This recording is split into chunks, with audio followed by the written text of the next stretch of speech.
Okay, so welcome all to this session of Let Us Talk It Youth series.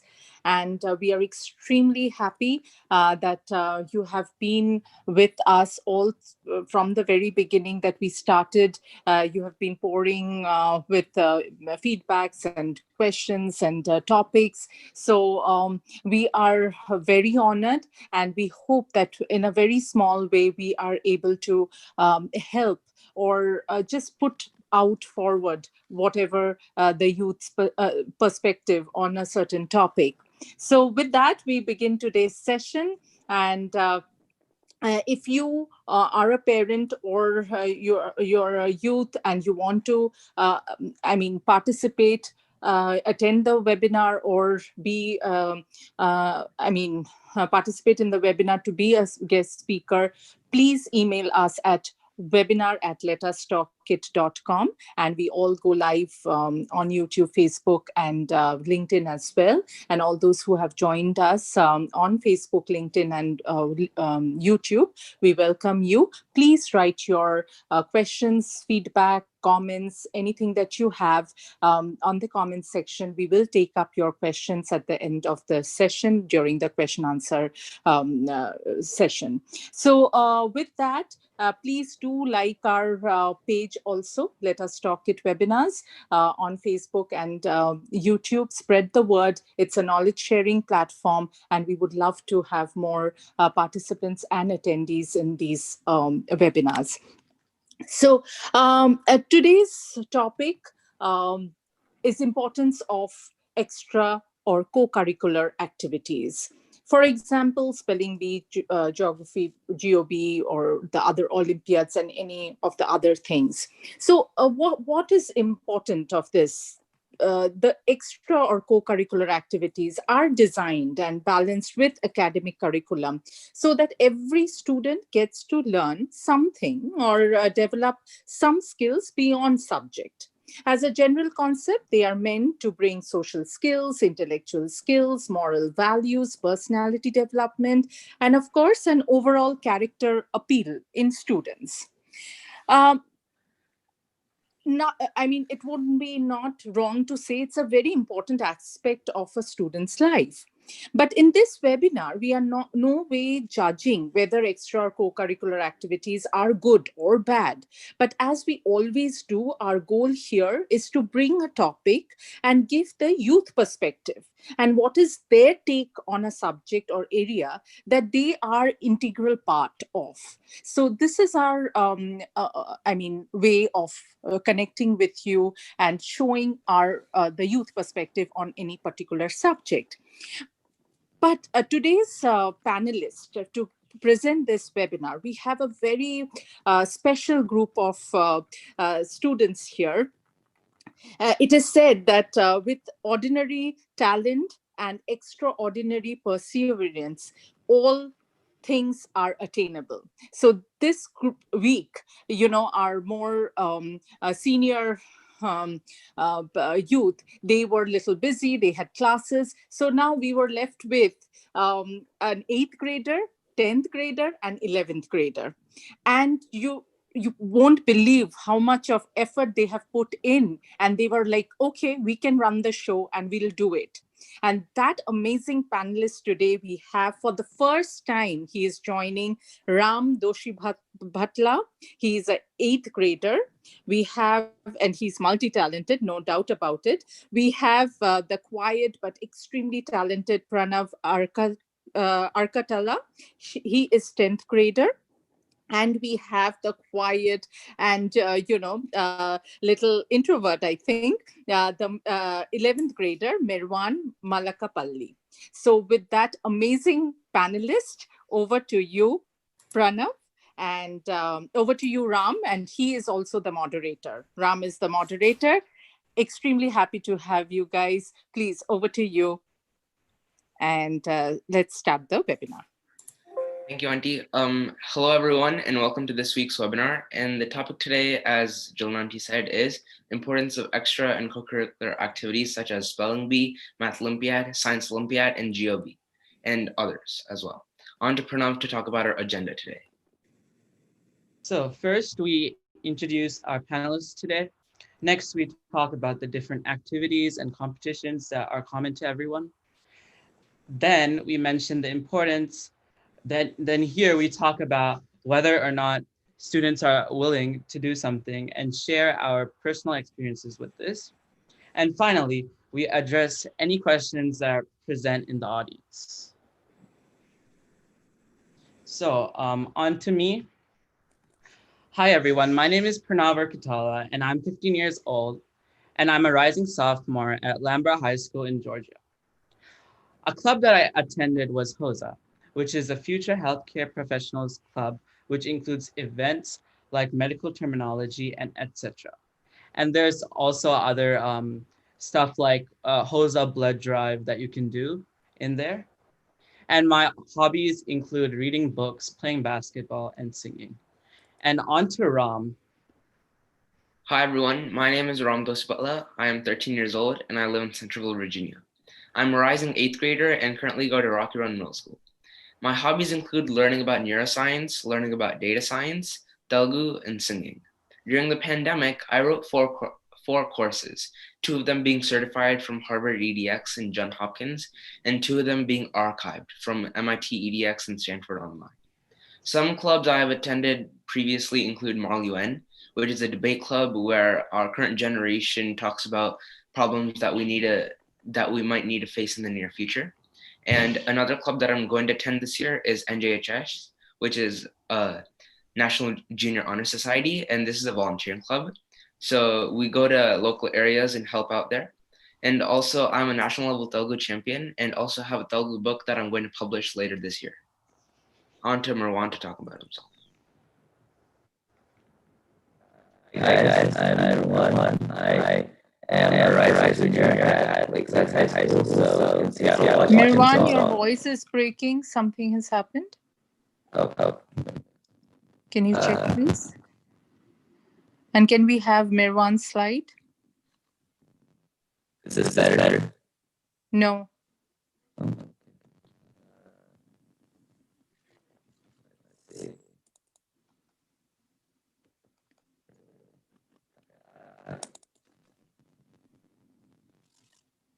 Still not good. No, something is... Saying it's breaking.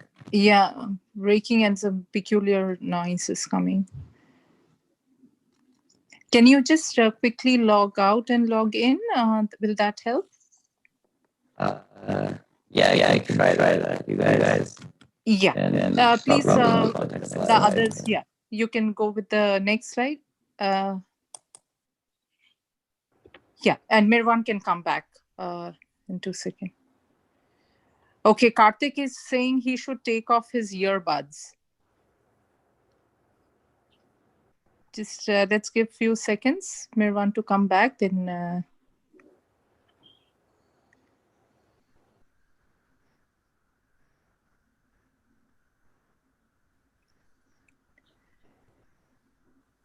yeah, you can start, Ram, I think. On to Pranav to talk about sports. So one type of extracurricular is sports. Many students play a variety of sports like tennis, basketball, football, soccer, lacrosse. Sports help overall development of children. It helps their mental, physical, social, emotional development. Team sports like basketball increases coordination skills, participation skills, social skills, making friends, and improving self-confidence. Personally, I play basketball. This has helped me relieve stress after school and helps me exercise. Team spirit, game rules, and leadership skills have also showed me how to become a better individual and talk up and express what I want the team to work on. Also, some kids who don't enjoy some classes may like sports and want to explore more and eventually become professional athletes, participating in national level games like the NBA or Olympics. And on to volunteering, Ram. Some types of volunteering include helping out old age homes, helping out in or around hospitals, and collecting items for your school. Volunteering also increases your leadership, communication, collaboration, and other skills as well. Some types of volunteering I've done in the past include helping a temple count their donations, setting up a lemonade stand, going and supporting old age homes, recycling around my community, and collecting foods and toiletries for a school supply drive. After this, my communication and collaboration with others increased, and I expressed more and more leadership skills whenever I was in a group. On to Marwan to talk about clubs and academics. Yeah, Mirwan, can you speak now? And is this? I don't know yeah, if this perfect. changed. This is Can good? you go back to Okay. his slide and yeah, you can introduce yourself once. Yes. Yeah. Hi guys, I'm Mirwan. I am a rising junior at Lakeside High School in Seattle, Washington. So I'm 16 years old. I didn't do that many clubs, but I did a little bit of debate club and quiz bowl, which is a Jeopardy style event where you compete against other people to try to answer like more trivia questions. And some of my hobbies include playing tennis, reading books, and learning about computer science. And then we have, so one part, extracurricular activities include clubs or academic clubs such as debate club, math club, different Olympiads, and bees. And these are really useful in advancing like your proficiency for an area. Like for example, if you want to become better at math, you can do more math club or do like math Olympiad, and suddenly your math skill will likely go way up. So they're extremely useful in that respect. And then these types of clubs also help a lot with your critical thinking, being able to think outside of the box, that sort of thing, because you get more exposure to the subject area that your club is in. And then, as I said before, I did a little bit of debate club. And then, so clubs don't always have to be about something academic, like, debate club, which really helps with public speaking and like confidence and just, effectiveness and proficiency in like the language which you are speaking, and it helps build good arguments. So debate club can be used for that. And then clubs can also just be used for fun as well, like quiz bowl. It wasn't, I don't think I'm ever going to use a lot of that trivia that I learned there, but it was just a fun thing, just, to get to know more people, know a little more trivia. And it was just, clubs don't always have to be something they have to be stressed about all the time. Like they can be a relaxing, fun, just relaxing, fun thing that you can just do. So yeah, on to Ram again to talk about music. There are many types of musical activities that are considered extra and co-curricular activities, and some of them include playing an instrument or singing. I've done both of these before, and playing an instrument has not only given me more confidence, but also has introduced me to others that have similar interests to me. And while singing has reduced my stress whenever I was feeling overwhelmed by something in my academics. Other types of different extracurricular activities include clubs and camps and courses. On to talk about the importance of competition. Okay, so the first reason of why competition is important is because it takes you out of your comfort zone. When something takes you out of your comfort zone, it leads to faster and more accurate thinking. In my case, I attended a national level Telugu Jeopardy competition last year, and during the intense games of the tournament, I not only had to think rapidly, but also accurately to make sure that I was getting the questions right and earning the points. Doing this will help you in the future. Example, when you're in a company and you're in a meeting and say your boss asks you a question, you might need to answer spontaneously and you might need to answer correctly to be in the meeting. On to talk about improving the student learning experience.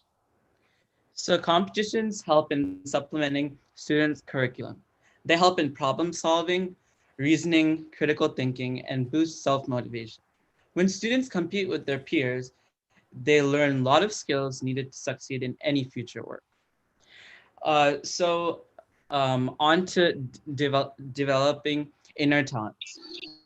So Yeah. participating in competitions like spelling bee, science Olympiad, math Olympiad, art, music, and sports helps people in finding their own talent. Their strengths in mastery in the subject, creativity, leadership skills, and out-of-the-box thinking. So on to um, importance of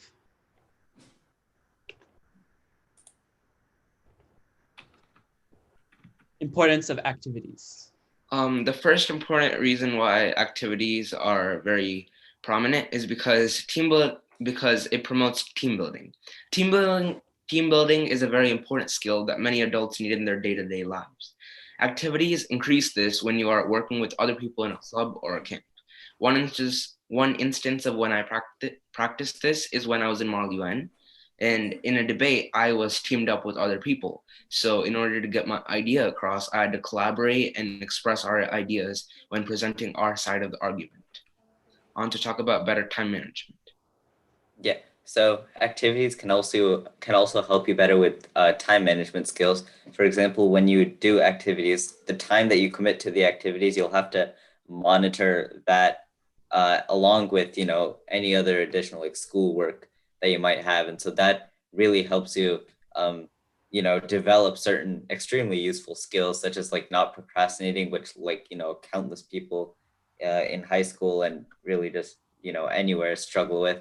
So not procrastinating, um, time management skills. If you do more activities, you'll have to sort of balance your time out between all of them. So it would help there too. Like I personally haven't done any activities that require lots of time. So I haven't, so my time management skills aren't exactly perfect, but I do know people who really have done those types of activities, and they have a very solid sleep schedule because they learned how to like effectively finish everything and dedicate their time fairly equally to everything, so then they're pretty much successful in like all areas. And then this is like a really important skill to have because it would help you high school, college, even like your job. Like time management is something that you just use your entire life. So yeah, on to Pranav to talk about self-confidence. Personal growth and development. So it involves the growth and enhancement of all aspects of the person, the feelings of the person has about himself or herself, and their effectiveness in living. One instant was when I was on the swim team and had to compete with other swim teams in Georgia. It was a nice experience, and I developed how to get faster on my strokes. So now on to self-confidence. Participating in competitions can boost self-confidence, can help avoid having the cycle of overthinking, brings in positive feelings. So students who are confident can speak comfortably with others, display composure, they're not offended easily, and this will lead into better team integrity, which is also promotes team building. So participating in a basketball game gives me confidence to interact with my teammates and helps me boost my performance in the game. Another point I'd like to add to importance of activities is that it's very stress relieving. So there are many camps like robotics camps and all, and those type of camps when you're younger. And when it gets older, it gets more serious. But when you're still young, camps like these are usually just for fun, and they teach you the cool mechanics of robots, and they're usually just to try to get you away from the daily stresses that you may experience in academics. Now to the drawbacks of extracurricular activities. So first of all, one drawback is it's time consuming. So many teenagers struggle with time management and focusing on one activity at once. Participating in competitions may take up a lot of time from regular activities. Some may have to miss a lot of classes in regular school to continue tennis, and slash basketball coaching. This also shows up in their grades and can cause drop in their performance in school. So another drawback is obsession. So with competitions, obsession is a really big thing. For example, some students may spend more time in playing sports that they're interested, and it may eventually become obsession, and they may miss on other important schoolwork. So on to Ram talking about stress. So stress is caused by competition, and competition can also lead to anxiety. When you're an athlete, you feel that negative emotion during and after a game, which you may have lost. And the athlete experiences a lot of reduced self-esteem and questions their performance during that game because when they lose, they take the burden. I experienced this when I was attending the Science Olympiad last year, and when I didn't have a great performance during the regional round. I felt as if I underperformed rather than look at the fact that I got to the regionals round. And I mainly felt this way because I saw many of my peers move on and I felt a little left out. And now to Marwan to talk about obsession. Do you mean cost and budget? Because we're not talking about obsession. But yeah, another drawback of co-curricular and extra curricular activities can be the cost and budget. Like a lot of activities are very, they cost a lot of money to really get good at. So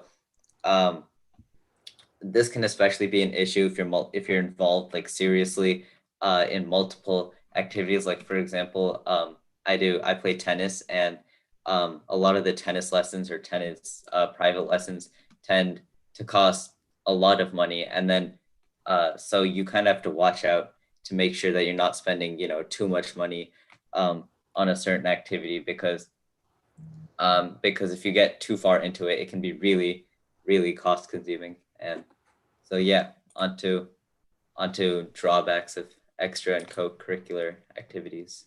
And adding to the cost and budget issue, major drawback also is that you may need to travel to a competition. Say last year to go to my national level Telugu competition, I had to drive all the way to Detroit from Virginia. And that not only came at a large expense, it was also very time consuming for my family.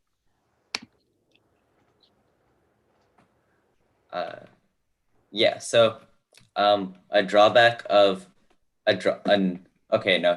so some kids are forced into doing certain extra or co-curricular activities because the parents want their children to succeed, and at first it makes sense that you would think, oh, the parents want their children to succeed, so they send their children to all these extra and co-curricular activities, and the children will just have the motivation and do it.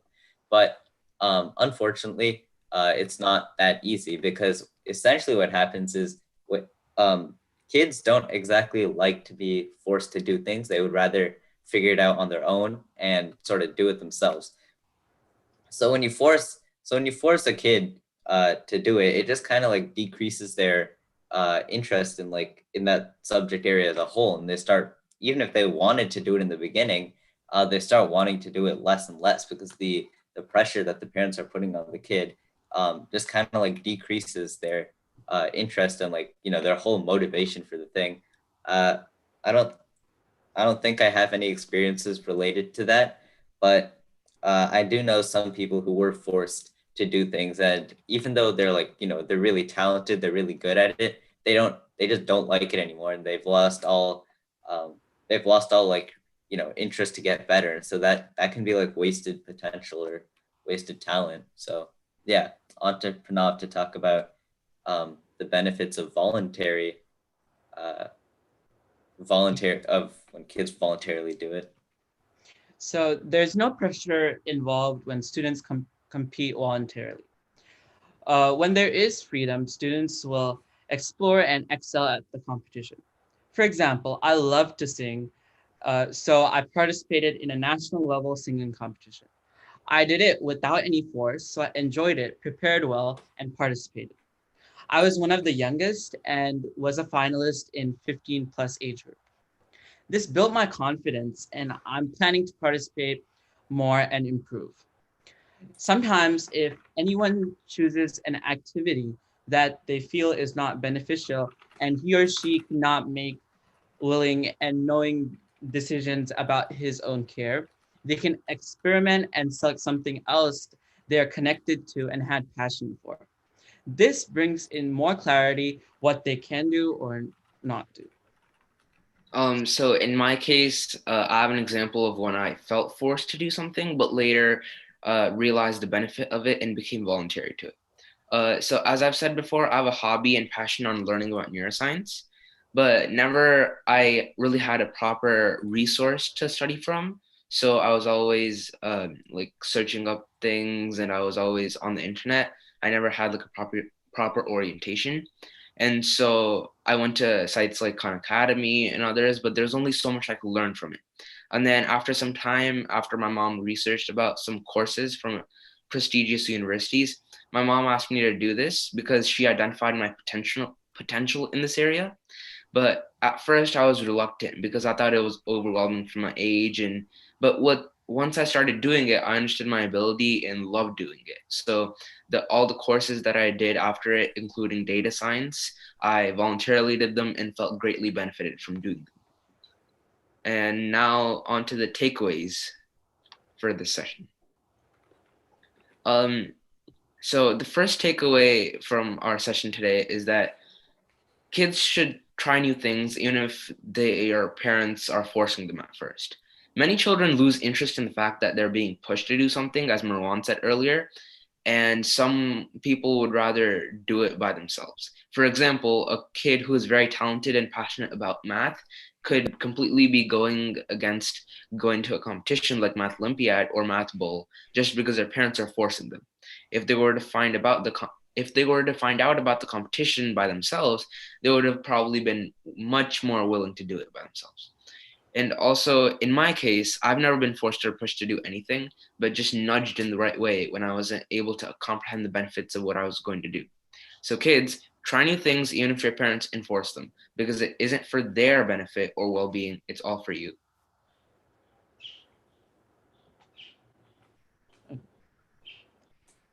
On to Pranav to talk about managing your time and staying stress free.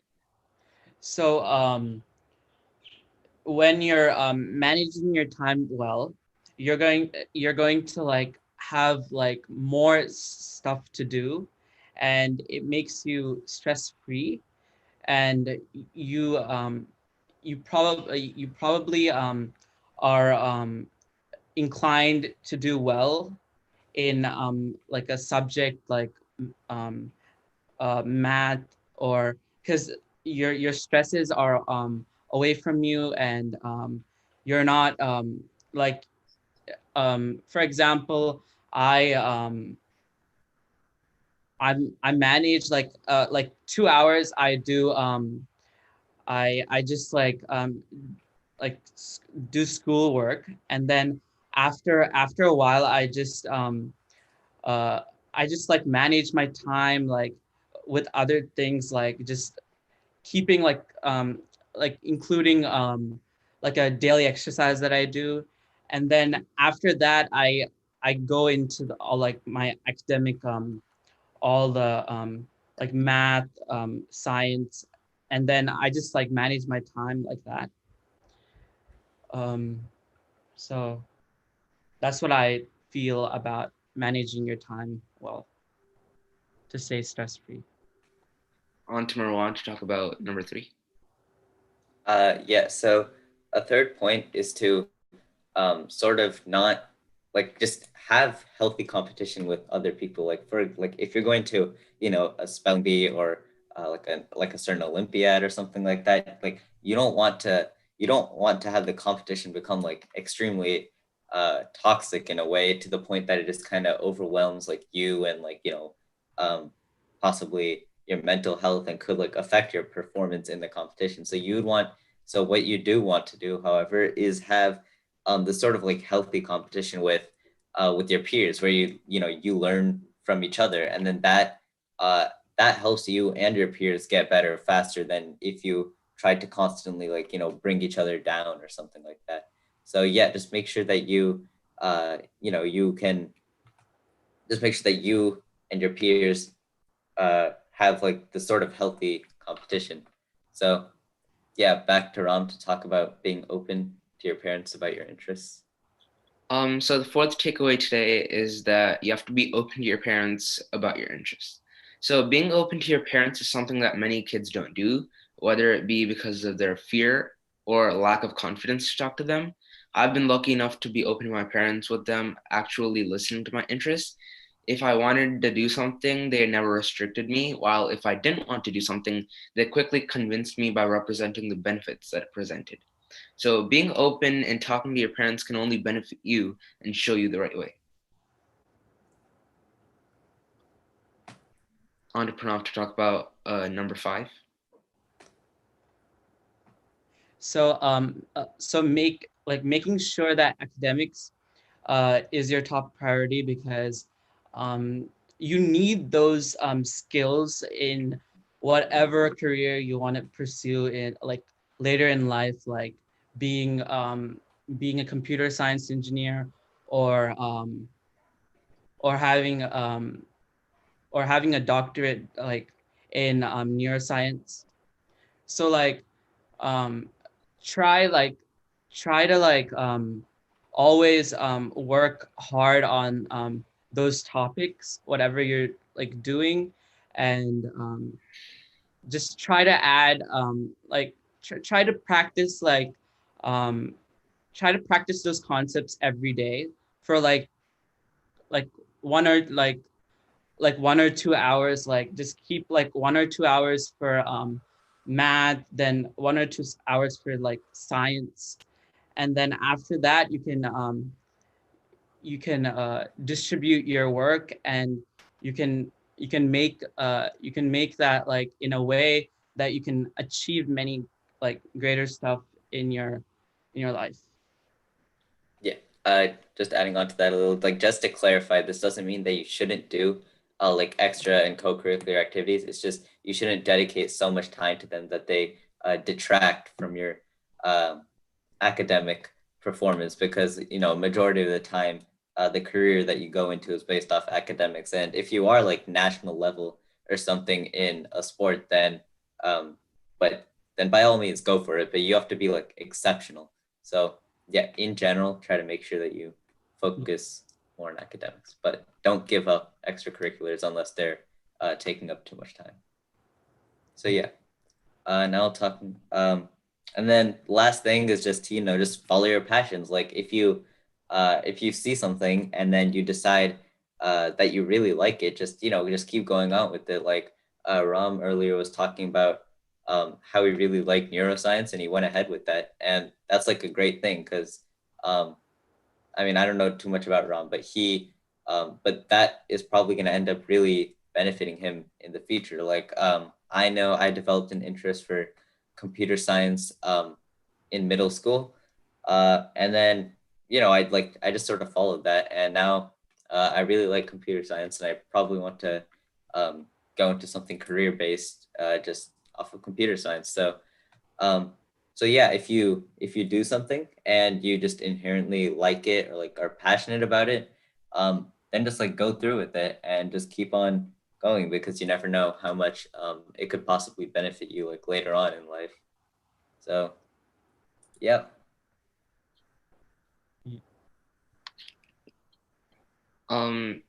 So thank you so much everyone for listening to our conversation today. And does anyone have any questions that we should address? Before questions, I am absolutely blown away with the three of you, how you manage, it's, trying to put in so much of factors in. And I feel it's a complete outlook. It cannot be everything included, but you tried so effectively trying to put in as many points as you could and giving a wholesome, outlook to it. Thank you so much, three of you. Amazing job. It said that the expert in anything was once a beginner. I'm no wonder that you will be, you're already close to being experts. So just loved. Thank you so much for being such a wonderful panelist, three of you. Okay, so everyone, if you are joining in, you have questions, please, now you can unmute and ask your question, or you can, the best way would be to write it on the chat. And those who have joined on Facebook and YouTube, please use the comment section and ask your question, comments, feedback on their performance and everything that you can, connect us with. Or you can even email us at webinar@letustalkit.com. So yeah, any question? Okay, I see many attendees, new attendees have joined. Yeah, I see Sam. Sam, can you unmute yourself and introduce? And if you can give us a feedback, or if you have any question.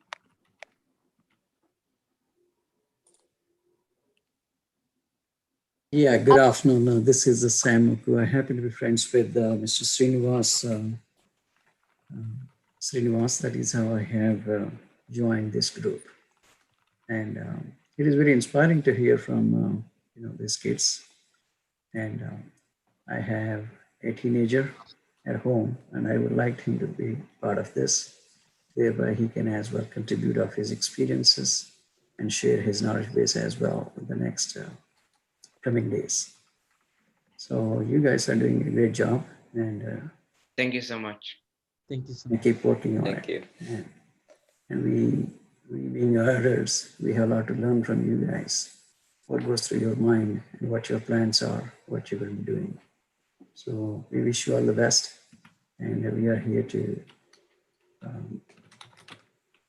do anything that you may need in your future plans, or anything that you think would be appropriate.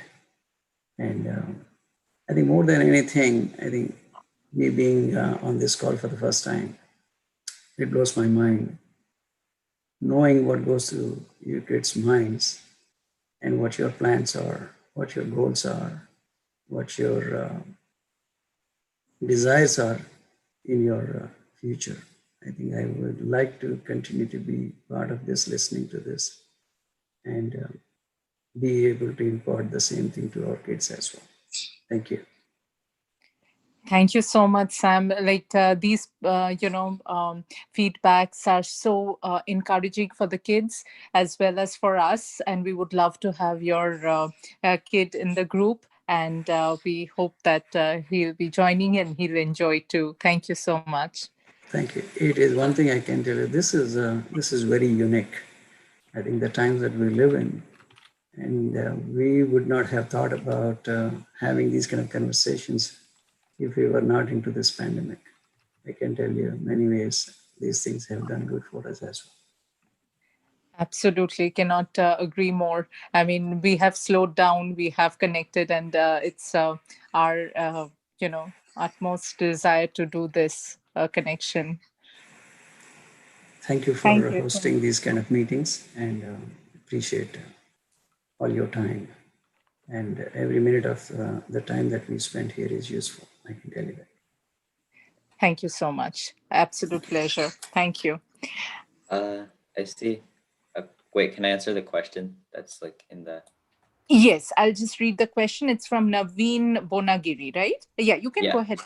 Please say the question and then you answer.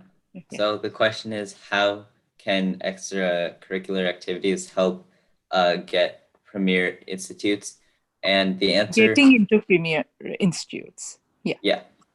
So I was just going to say, like, a lot of colleges, they look for a sort of like story in a kid.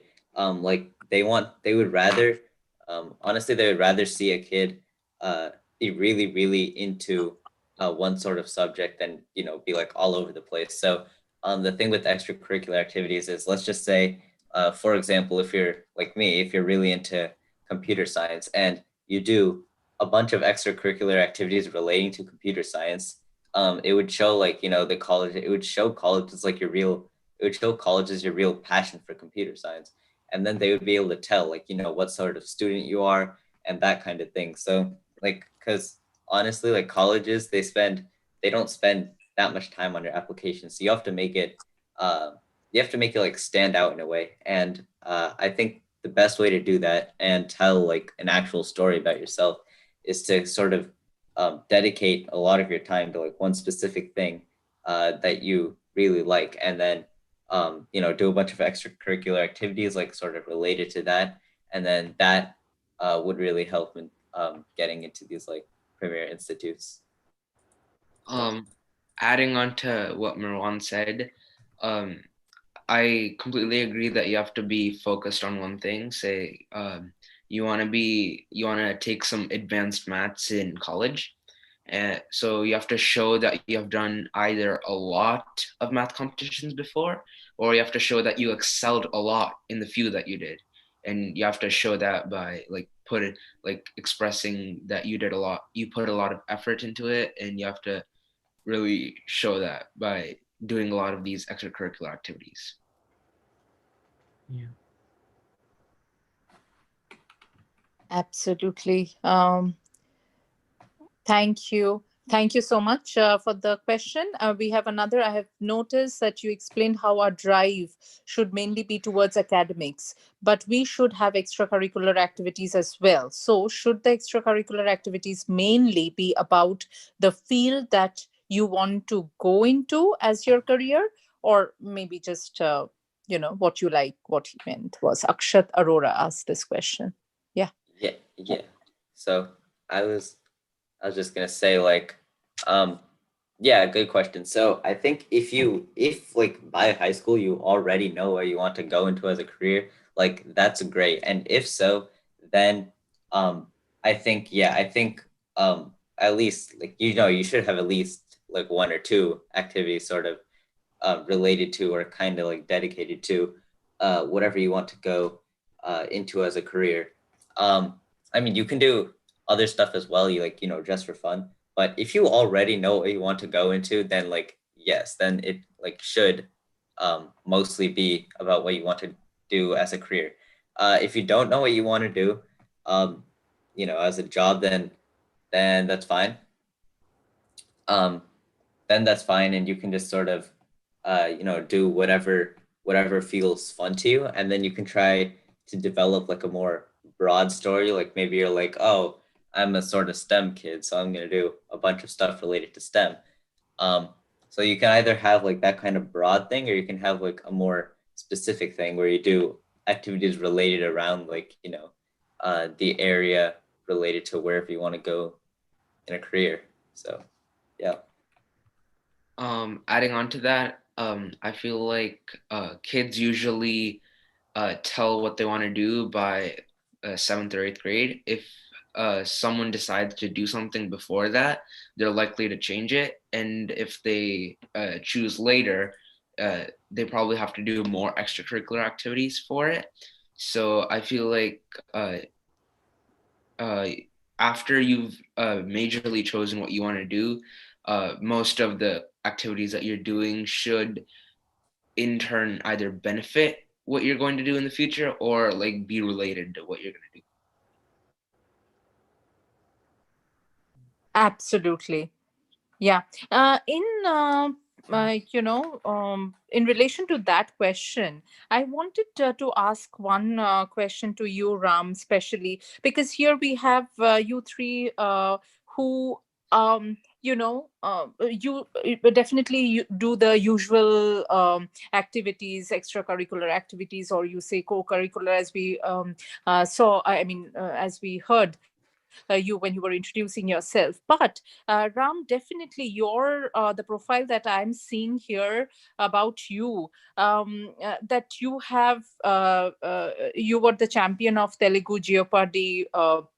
And then you can sing in 5 different languages. You wrote a book in Telugu with 100 poems, and you at the same time have certifications from Harvard, John Hopkins, Stanford, everything on fundamentals of neuroanatomy. So is it something that how do you balance, and is it something that since you were introduced to it, you could figure out, yes, these are my areas of likings and I will go for it? Because just to make the simple homework done, or if you have one activity, to make the kid really do that takes so much of effort by parents. So what makes you, or what drives you to do so many other things, if I can know your perspective? Yeah, so I do have a lot of hobbies, and sometimes I do end up focusing on one thing more than another. But yeah, I do try my best to try to uh, focus on all of them simultaneously, and like divide my attention so that I don't get stressed out about one thing. Say I have to prepare for a singing competition, but at the same time I have to do something else, and I have so many things on my mind. I'll focus on the singing competition because I'll put priority to that, and then I'll after I'm done with that competition, then I'll move on, and that's how I wrote my books and did my courses. And yeah, I love doing all of them, so I really never try to like forget any of them. I always try to do them in like the same period of time. Okay, then let me ask you that, I mean, does your regular academics get affected? No, because my singing and my Telugu, those are things that I can I can allot time that I can space it out from my regular academics, so they never get interfered. And I always They have do. free time to do other things as well, including Okay. academics. And do they enhance the when you when you have taken these courses, certifications, does it help in your academics? Surely it does. It gives me confidence that if I can learn something from a course, I can definitely excel in school. But I don't think the information is anywhere related, but it surely gives me a lot of confidence in my academics. Great, absolutely. Thank you so much. Mirwan, if you want to add on something that has affected you or helped you in your academics directly. Like you mean like extracurricular, like co-curricular kind Exactly. of? I think I heard you the Okay. play tennis. And do you think that takes away a little bit of stress and things like that? Yeah. Tennis is like, it's like, pretty fun, pretty relaxing, and honestly, like it's also taught me like to persevere because I lose a lot in tennis, and that has kind of taught me to like, this sort of like being able to like get through any sort of like losses or like drawbacks or whatever. So now I'm like really well equipped to like handle something if I'm not, something doesn't exactly go my way. I can handle it really well. So tennis has helped with perseverance, which I think is like a pretty big life skill. So yeah, that's one thing, I guess. Yes, I mean, you don't guess. You are so correct, and you brought in such an important point, is that to learn the importance of failure. When you fail, you know how to get back on and try one more time. Yes, excellent. Before I go to Pranav, there is, I think, another question, Akshat's question. Thank you so much, I think, for the other question. Another question I have: how big of an impact does volunteering have in interviews? Okay. So this is a little bit specific, but I was just gonna say, like, I think unless volunteering is like a major thing that you do, like, you know, maybe like over 300 or like 350 hours, it shouldn't be like a main talking point in like, and I assume you're talking about college interview, but it shouldn't be a main talking point in like that kind of interview. Like you can mention it and it will definitely make it seem like, you know, more humane, kind, relatable, but and that'll be good. But if you put too much emphasis on volunteering when you aren't like super into it, then, you know, it might detract from like, you know, whatever you actually are interested in. So don't, I guess, like I said, this is kind of like a specific question, but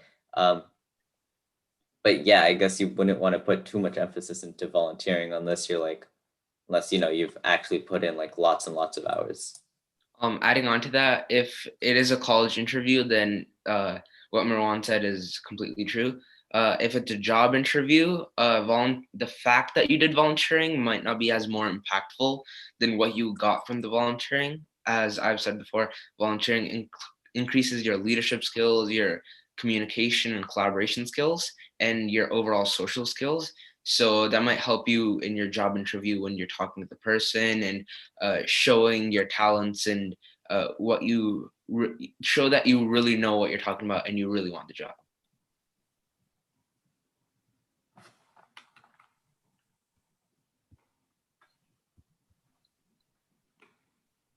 Okay, I think that was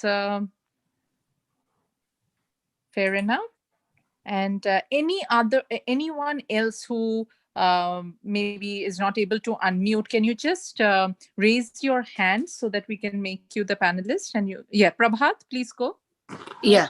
1 minute. I'll just give it. This is Prabhat's mom, Uma. I'm giving it to Prabhat. Yeah, you can also ask a question. Yeah.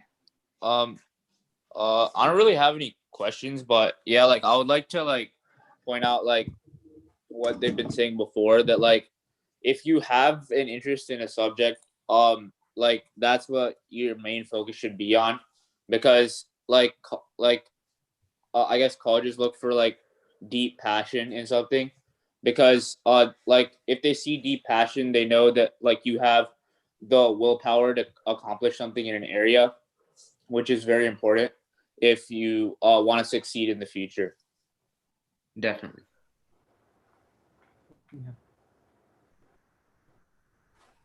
Absolutely. Thank you so much, Prabhat. Yes, it's the passion, and when you have that deep passion, just the confidence, you know, comes out automatically. Yeah. Thank you so much. Yeah. And just to introduce Prabhat, Prabhat is in 11th grade in Virginia. And he just joined the group, and yeah, he wants to like be in the group, and then he wants to do some presentations as well in future. Absolutely. We are honored, and we'll love to have Prabhat in the group.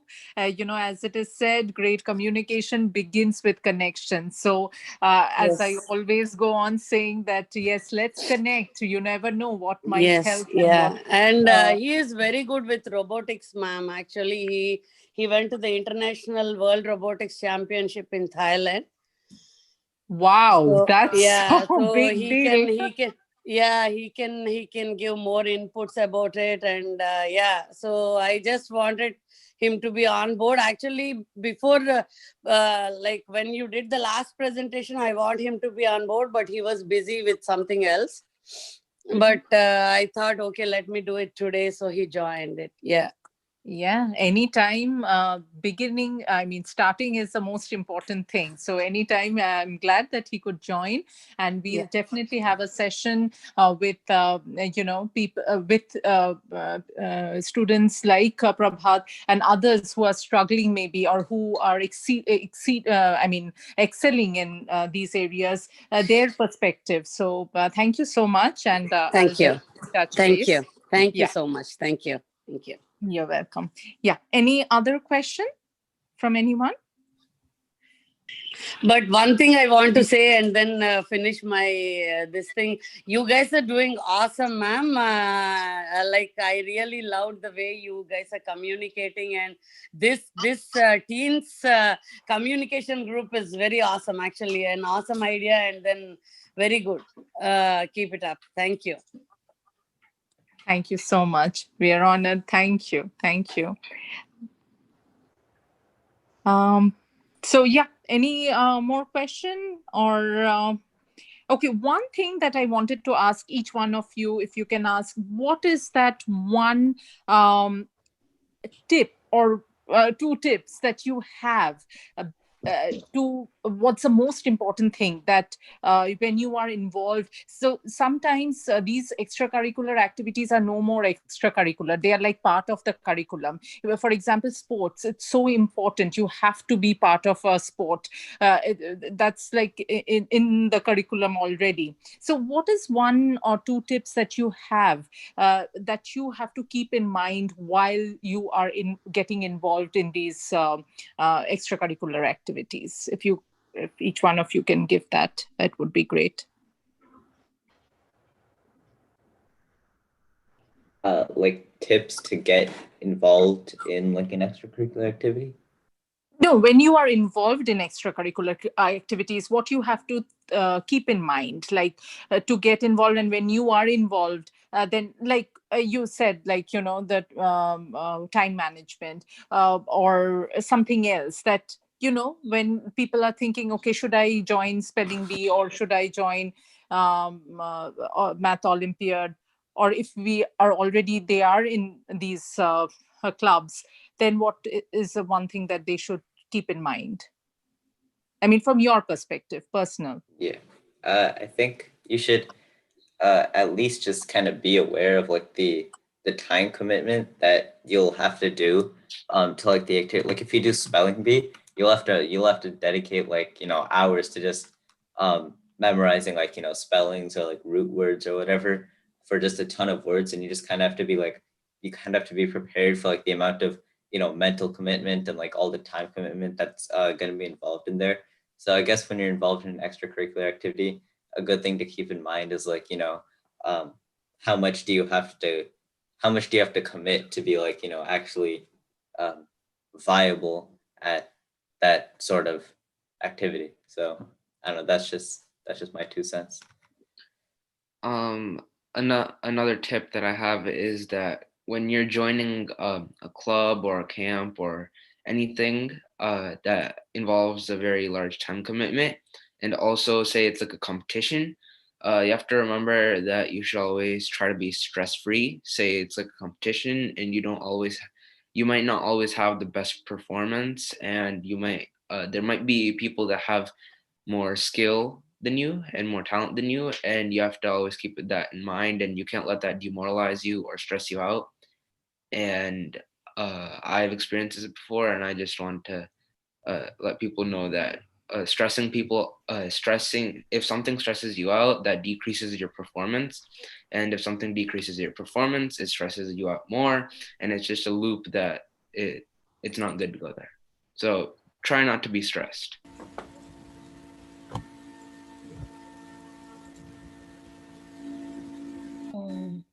Hi, my name is Vijaya. I had a quick question actually. Can I go ahead? Yeah.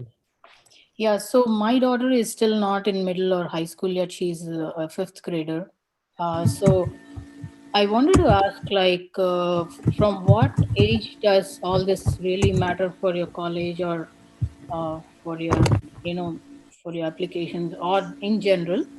And also, let's say a kid is going into something deeply, but then they're not at the top, like they are mediocre in it, or they're good but they're not at the top. Does that also add value as long as you're at it, or is it better to just stop that and focus on something else? So for the first part of your question, the age thing. So I think you can like start an activity at really any age, and basically the earlier you start it, the better you get at it. The only thing, but one thing I would say is like it doesn't, like, the extent to which, like, the skill that you have in an activity, it doesn't make that big of a difference really until you get to like late middle school or like high school. So like you said, your daughter is in 5th grade. So if they're not too good at something right now, like that's fine. Because like over the course of 5 years, if they keep doing it, they're like inevitably going to get better. Like it would be like really hard for them to not get better.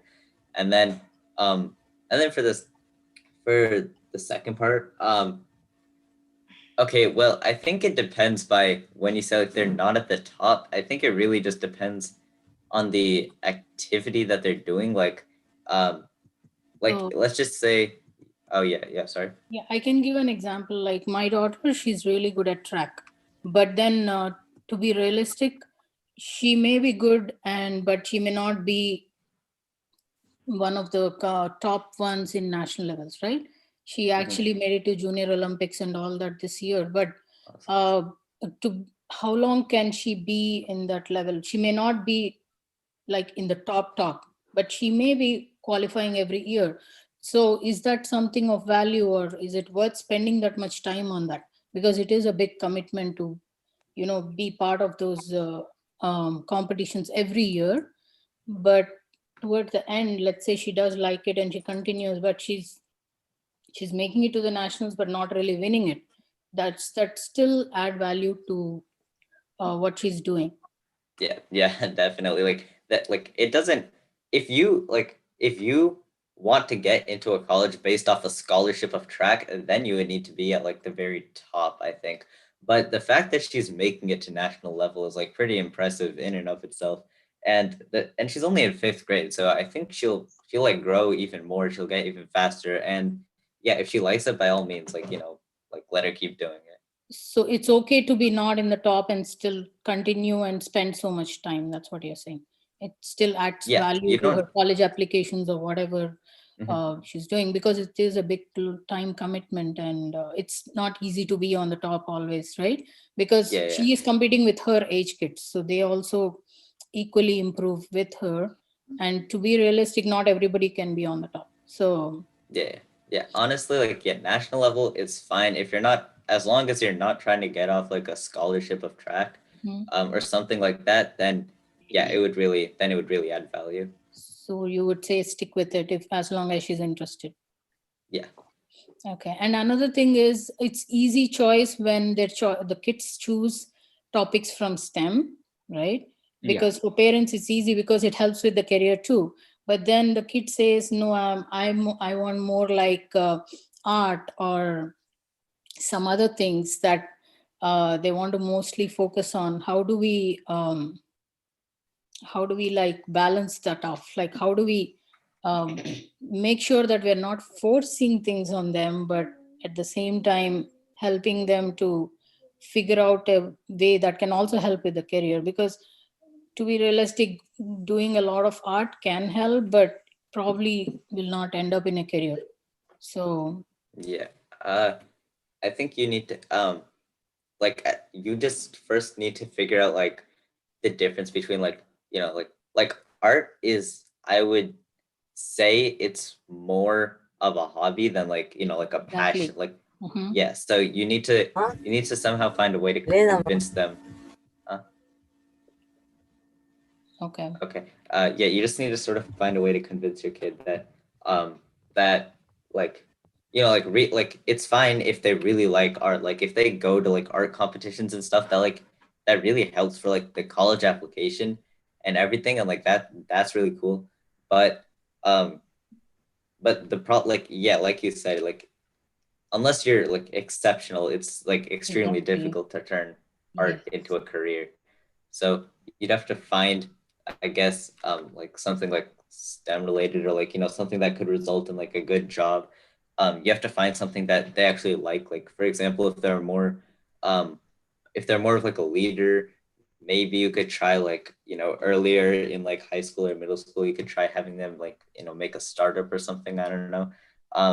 Or then, like you have to just sort of find like the STEM field that they're the most interested in, and then try to get them to do that so they get like a solid job. And then they can still do art on the side. Like art is great. Like like I think colleges really value it if you do, like if you're really good at art and you're like, you know, doing like national level art competitions and stuff. So yeah, that's what. Yeah, that's would what say. I try to tell her. Have one for hobby and one for career. I mean, I know she's too young for career, but what I Yeah. mean is have some interest in STEM too, because that's also something you would need probably down the line. So Yeah, your daughter is in 5th grade, right? she's in 5th grade, yes. Yeah, so even like a few years ago, even I didn't have like a clear passion towards anything. I was always like, I wanted to do this and that and this and that. Like I didn't have that much of like passion for anything. So yeah, I'm pretty sure that she will develop a passion for something down the road in middle school and high school. Okay.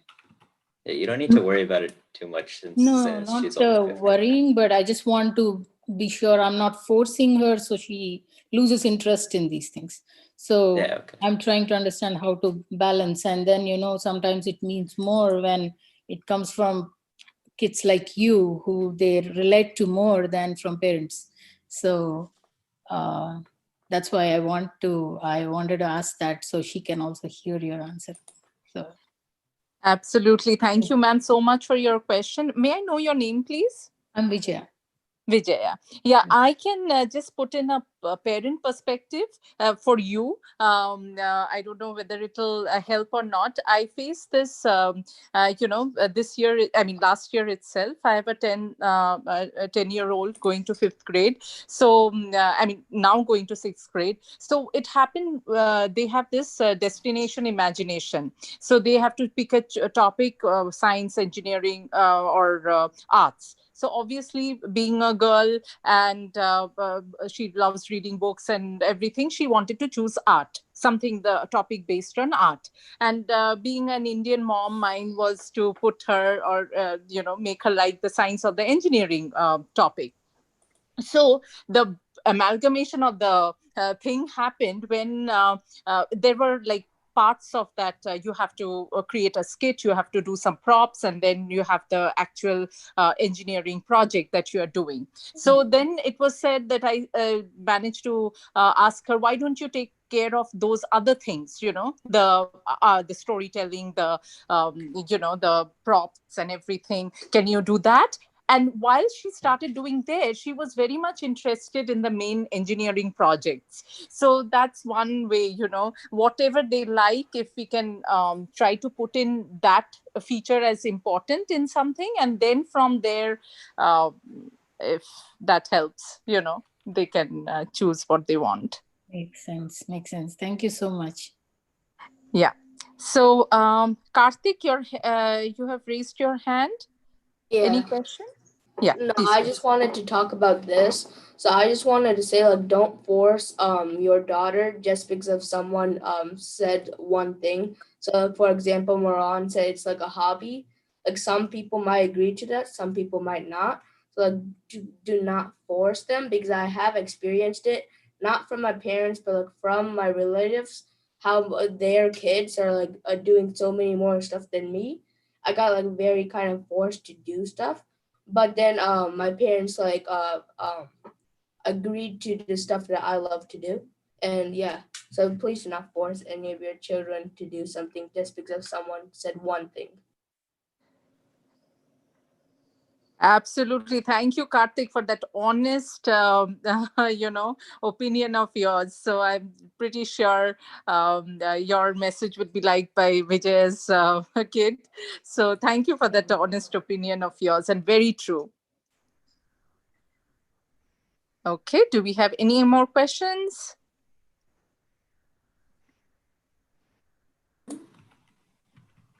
Okay.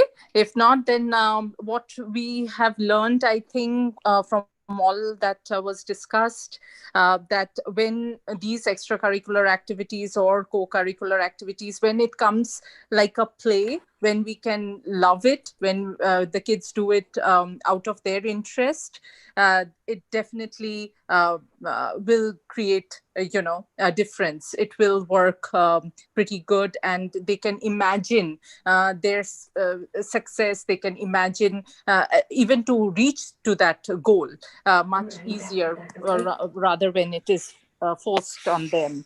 So I have a quick question. okay, can you, Vijaya? Yeah, you have a question? You've raised your hand. That's fine. Okay, so Hello, can you hear me? Sorry, I can hear.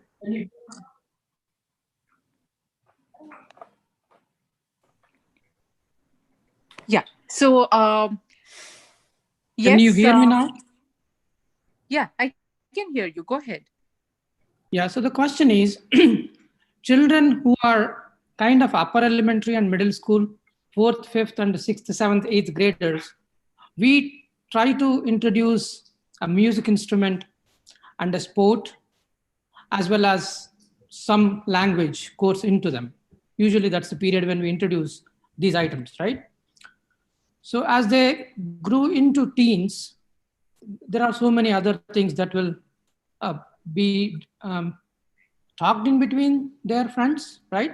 If we see they are losing some interest when they had interest before, where they were saying like, I need to do this. And when they got into their teens, they slowly start putting their interest towards something else, which they are not really interested in, but their group is in. So how do you make sure we put him back on the track? But not by forcing. I'm talking about something that the person is very much interested in. Absolutely, great question. Yeah, Ram, go ahead. I would say like tell them about the benefits and like really show them the benefits. Like my mom's always telling me like about language. I take Spanish, and a lot of the times like I used to consider it boring, but now I actually like it because my mom's like, when you grow up, you want to be a doctor, right? And if you want to be a doctor, there's a huge Hispanic population in the US, and you're bound to come across a few Hispanics who can't speak English in your clinic. And how are you going to talk to them? And so you need Spanish. So she's always trying to relate it to my passions, and she's always trying to like show me without like trying to like force me to be like, no, you have to do Spanish. That's it. That's like the only thing you can do. She's not trying to be like that. She's like telling me what the benefit from doing it is. Yeah, I was just gonna say like sometimes like if the kid loses or seems to lose interest in something, sometimes it's like a temporary thing. Like sometimes, like for me, for example, like if I'm having like an especially like bad week or something, and I just keep messing up or whatever, then like it would appear that I've started losing interest because I was playing really badly or something. But if they're truly passionate about it, like they would keep doing it, and then like over time the interest would like develop again. And I think and like, I mean, at like a sort of like young age, like if you're thinking 4th, 5th, 6th, it's like very natural that they'd want to do like whatever their friends are doing. But if you and like if you're 4th, 5th, 6th, like that's not like too late to change, I guess. Like if they really want to, like they can do whatever, they can try whatever sport their friends are doing, and if they're like talented enough at it, it could work out. But if they're like like late middle school or something, then it's probably not the best idea to try to start a new sport. So like Ram said, like you would need to sort of like somehow tell them about the benefits of whatever they were initially doing. Yeah, that's really good. Along the same lines, I like your idea, Ram and Marwan and Pranav, about explaining. But as you know, you went through the same age. If your mom was telling you when you were 10 or 11, you wouldn't have listened, right? To at least 1 out of 3. right? So you three, like every child is different. So it's about No, so basically, yeah. sports and all that, so my parents started really getting that idea when I was in middle school. So if you're in like fourth, fifth, and some places sixth is still elementary, so fourth, fifth, sixth, uh, and you're still in elementary school, it's fine. Like I didn't have that much interest in Spanish when I was in elementary school, but I developed that interest in middle school because sometimes it's just more engaging with in a new place. So it all depends on like the environment. So the sports, sometimes some people will hate doing sports in elementary school, and then they'll suddenly develop an interest to it in middle school. So as you said, there's different types of people, but yeah, it isn't always like if they hate it in elementary school, they're also going to hate it in middle school. People actually tend to change a lot. Thank you. Excellent point. Definitely. Excellent. Karthik, you have anything to add on? I don't have anything to add on, but my dad has a question. Okay, go ahead, please. Hey, Julian, this is Nagendra. Oh, okay. Yes, Nagendra. The question is for the kids, okay? So Karthik is in 7th grade, okay, right now, and I know you guys are elder than him. So you have a friends group, right? So each so out of like 5 or 6 friends might be there, and in different timings, your friends may call, let's go for a party, or let's go outside, let's go and play, or let's go for the movie, or let's play the video games. So how are you guys are managing? I can relate to that. So basically, I have like a very strict schedule. I tell my friends I'm coming out at this time. If you want to play with me, you come out at that time.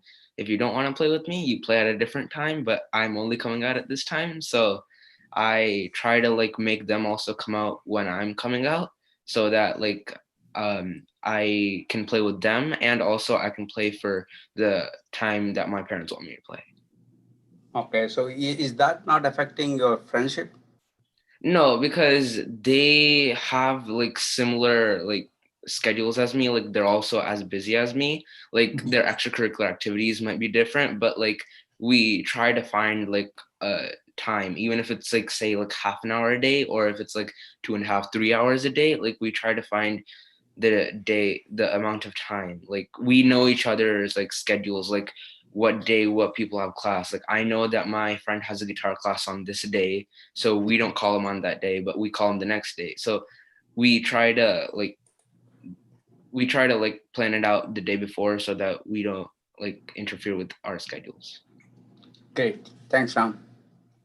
Yeah, I kind of do something similar. Like to go. Like here's the thing. Like, what I would recommend, or I don't know if this is like at all feasible, but basically if the kid tries to like finish all the work like in the morning and like afternoon, like if they finish it as early as possible, and then they could be like free after 6. So what I do with my friends is like we have like this like huge like group chat thing, and we're like, and we all just like, oh, I can come at 6, oh, I can come at 6:30 or whatever, and then we all just go at like respective times, and sometimes some people don't show up, and it's fine. But basically the way you would handle it is like you just need to sort of have like a good way to do it is to have like a certain time where you you are free, and then you're just like, all right guys, like Ram said, you're like, all right guys, so this is when I can play or whatever. And then like a lot of the times if your like kid is close to like the other members of their friend group, like the friend group will also probably have like a similar schedule, so usually that tends to work out. So yeah, just try to have like a set time where you like do it. Yeah, nice one. Yeah, thanks, Marvin. Absolutely. I think we also need to reschedule our schedules and be a little, particular about when they are going out and when they should go out and not. Yes, Ananya, you have raised your hand. Please go ahead. You can unmute and ask your question. Yeah. Hi, this is Swati, Ananya's mom. Okay. A great session going on. Great thought process, Pranav, Ram, and Merwan. I hope I pronounce it correct. So the question which I have for the three of you is how you, because here recently we moved here in the US, so here the peer pressure a lot. So kids get really influenced by all these things. And I have a daughter, she's in 5th grade now. So this is our first session, in fact, which we are attending. So when you were like that age in 4th, 5th, or now also, like, especially I want to know when you were in the elementary school, how do you used to handle the peer pressure? Anyone can start. Thank you so much. I think it depends on what type of peer pressure it is. Like if it's like peer pressure in like competition, I would just say like focus on your own performance, give it everything that you've got. Doesn't matter what other people are thinking of you. So what type of peer pressure do you mean? Can you please give an example? It's like about the study or about any electronic gadgets, because here the school allow you to carry the electronic gadgets or anything. Oh yeah. So basically, I have a phone, and then so I'm in middle school, right? So all my friends get their phones all the time, and they're always asking me like, "Why don't you have your phone? Why don't you have your phone? You're so weird." But then I'm just like, I think my phone is too precious to take it to school. If you want to be friends with me from my phone, then I don't need your friendship. But if you want to be friends with me for who I am, then please be my friend. So okay, I have a point also. So I don't have a phone also, but like when they're like, when my friends are asking me to play like this game, like why don't you have Fortnite, or why don't you have all the games that we have? So I'm like, it's just a waste of like time, and you your eyes get affected by that. And you can do something like playing basketball. Like physical exercise is always good. So I think if you engage them in like yoga or something like that, then they're not gonna get like peer pressured by any way. So I think that's what you can do. Thank you so much, Ram and Pranav. Thank you so much. Yeah. Truthfully, don't you want them to be want them speak to your kids every week once? Like they are so sorted out, understood. Like as parents, we need to have a we have to rethink and set our priorities straight, I guess. Wonderfully answered. Yes, we do that part, right? But we do our best, but still they are with their friends most of the time, right? So they get so influenced easily. So that's the reason. Cannot agree more. Yes, and I like the way they are so sorted out. Like if you could hear Ram saying that, his reasoning behind it. If you want to be my friend, be my friend, not my phone's friend. I mean, so sorted out. I mean, love this comment. Yes. And even what Pranav said about the yoga. I mean, coming out from a 10th grader, it's like amazing. Right now, our team, we are all doing this yoga session as grown-ups, and even kids are joining in this session. And I mean, just since it came to my mind, I can just want to say that we do this yoga session every Wednesdays, and Sundays, Wednesday from 9 to 10 p.m. EST, Eastern Time, and Sundays from 10 to 11 a.m. EST, Eastern Time. And you can please, if you're interested or your kids are interested, a very, very talented yoga teacher. She teaches, from India. So she logs in. So please email us at webinar@LetUsTalkIt.com. So if you are interested, or most importantly, your kids, as Pranav mentioned, that, yoga being a very important part of schedule right now, if we can incorporate that in our kids' schedule. Yeah. Yes, Karthik, you have anything to say? Yeah, so about the technology, so same situation here, like 2 years ago when I came to this school and I got like my friend group sort of formed. They all had phones and video game consoles and all those stuff.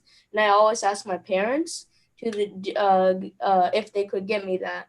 And after a year, they got me those, but they set a lot of ground rules of how to use it and when to use it and what kind of games I could play on it. So even though I have all that kind of technology, I do have a lot of rules on them too. Absolutely. Great point. It's not always that you have to say no, but, you have to monitor it and have expectations set. Yes, absolutely. It's best of both the points.